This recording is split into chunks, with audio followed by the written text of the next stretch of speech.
आज हम बात कर रहे हैं एक ऐसे संगठन की जिसने 100 साल में देश की राजनीति, संस्कृति और समाज में गहरा प्रभाव छोड़ा है। राष्ट्रीय स्वयंसेवक संघ यानी कि आरएसएस 1925 में नागपुर से शुरू हुआ यह संगठन आज अपनी शताब्दी के कगार पर है। आलोचना भी रही, विवाद भी उभरे, पर असर और पहुंच भी बढ़ी। अब सुनिए 100 वर्षीय सफर की विस्तृत कहानी, आरएसएस के उद्भव, संगठनात्मक ढांचे और विवादों और आधुनिक राजनीति में इसकी भूमिका पर हमारी ये खास रिपोर्ट। 1925 नागपुर। डॉक्टर केशव बलिराम हेडगेवार ने उस वक्त एक ऐसा संगठन खड़ा किया जिसका उद्देश्य था हिंदू समाज को संगठित करना और राष्ट्र सेवा के नाम पर सामाजिक अनुशासन विकसित करना। आरएसएस की जन्म कथा यहीं से शुरू होती है। संघ का मूल ढांचा सरल और निर्णायक है। शाखा रोजाना या नियमित रूप से लगने वाली है, जिसमें वैचारिक पाठ, शारीरिक व्यायाम, आत्मरक्षा और संगठनात्मक प्रशिक्षण सिखाया जाता है। संघ का कहना रहा है कि उसकी शाखाएं ही उसकी ताकत है, इन्हीं से नेतृत्व और जमीनी मौजूदगी बनती है। संघ के अनुसार देश में 10,000 शाखाएं चलती हैं। संघ के आंकड़ों का हवाला देते हुए कहा जाता है कि उसकी उपस्थिति बड़े पैमाने पर है। इतिहास में संघ और विवाद का रिश्ता भी उतना ही पुराना है। महात्मा गांधी की हत्या के बाद 1948 में उस पर पहला प्रतिबंध लगा और तब ये सवाल उठा कि क्या संघ की विचारधारा ने किसी रूप में हिंसा को बढ़ावा दिया। बाद के दशकों में भी संगठन पर अलग अलग मौकों पर रोकें और चर्चाएं होती रहीं। 1975 की आपातकालीन अवधि, 1992 के बाबरी विवाद के बाद उठे आरोप इसका उदाहरण है।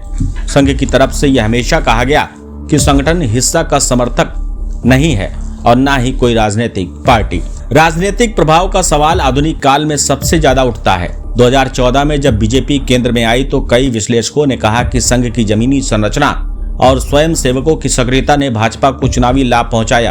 असल में संघ स्वयं को सांस्कृतिक संगठन कहता है, पर उससे जुड़ी अनेक संस्थाएं जिन्हें हम संघ परिवार कहते हैं, राजनीति, विद्यार्थी संगठन, किसान और मजदूर संघ जैसी जगहों पर सक्रिय रही इस समीकरण ने संघ और राजनीति के बीच के संबंध पर सवाल और बहस दोनों बढ़ा दिए हैं। अब आप संघ की आंतरिक संरचना पर भी जरा ध्यान दें। सर संघ चालक का पद और सर कार्यवाहक की भूमिका संगठन के निर्णायक अंग हैं।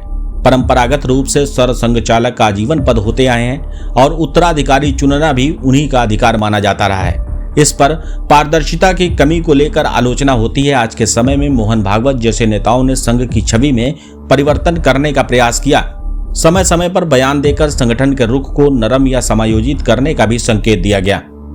फंडिंग, पंजीकरण और जवाबदेही भी चर्चित मुद्दे रहे हैं। आरएसएस का कहना है कि वो पारंपरिक गुरुदक्षिणा मोड और स्वयं के ट्रस्ट के माध्यम से संचालित होता है और औपचारिक पंजीकरण का स्वरूप अलग है। आलोचक कहते हैं कि पारदर्शिता और लेखा जोखा का अभाव सवाल खड़े करता है और सीमाबद्ध लेखा परीक्षा व फंडिंग के रूप में यह बहस लगातार जारी रही है। एक और प्रमुख प्रश्न, क्या संघ ने स्वतंत्रता आंदोलन में सक्रिय भागीदारी की थी?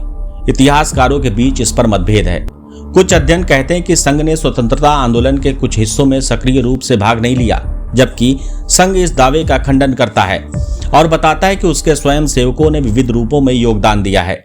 इस तरह के ऐतिहासिक वाद विवाद संघ के चरित्र पर बहस को जारी रखते हैं। आलोचना के केंद्र में अक्सर अल्पसंख्यकों के प्रति संघ के रुख को लेकर सवाल आते रहे हैं, खासकर मुसलमान और ईसाई समुदायों के प्रति कुछ पुरानी टिप्पणी और विचारधारात्मक अभिव्यक्तियां। संघ के कुछ पुराने विचारकों के कथन उद्धरणों ने इस दिशा में बहस को और भड़का दिया।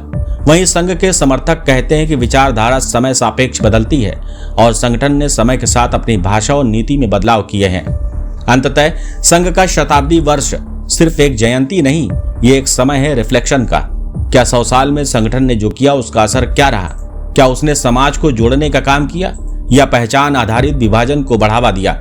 क्या उसकी शाखाएं लोक सेवा और सामुदायिक कामों में मददगार रहीं या उन्होंने राजनीतिक असर पक्का करने का काम किया? इन सवालों के जवाब ऐतिहासिक दस्तावेज, शोध और समकालीन विश्लेषण में छिपे हैं। 100 साल एक लंबा सफर, विचार, विवाद और नेतृत्व का संगम। संघ के शताब्दी वर्ष पर यही कहना उचित होगा। इतिहास के पन्ने क्या लिखेंगे ये तो समय बताएगा और आज की बहस ये निर्धारित करेगी कि अगला 100 साल कैसा दिखेगा।